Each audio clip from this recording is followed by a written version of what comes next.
Cette liberté de la rue, si visible dans l'habillement des femmes et qui surprend dans cette terre d'islam, la Tunisie la doit principalement à un homme d'État exceptionnel, Habib Bourguiba.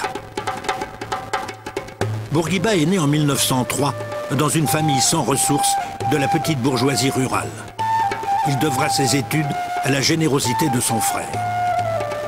Baccalauréat, études de droit, jusqu'à l'école des sciences politiques à Paris. Mais il n'oubliera jamais ses origines. Il devient avocat. Il est le produit d'une double culture, occidentale et musulmane. De tout temps, de toute sa vie, sa parole enflammera les foules. Son titre de combattant suprême résume bien son charisme exaltant. Pendant la dernière guerre mondiale, il refuse de s'associer aux Allemands et aux Italiens qui lui offrent leur soutien. Il croit dans la démocratie libérale. Et après des luttes, des incarcérations, en 1954, le Premier ministre Mendès France lui tend la main.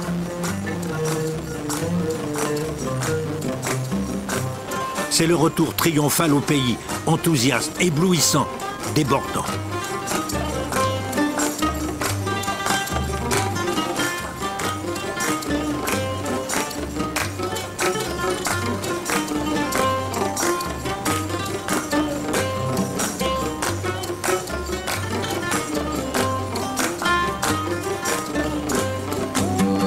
Premier ministre en 1956, il bouleverse parmi ses réformes importantes le statut des femmes qui subissaient le carcan de la tradition religieuse.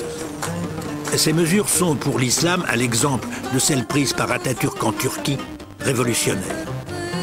Suppression de la polygamie, interdiction de la répudiation, instauration du divorce judiciaire, abolition des tribunaux religieux. Et pour se marier, la femme n'a plus besoin du consentement de son plus proche parent masculin. De plus, elle a maintenant le droit de vote.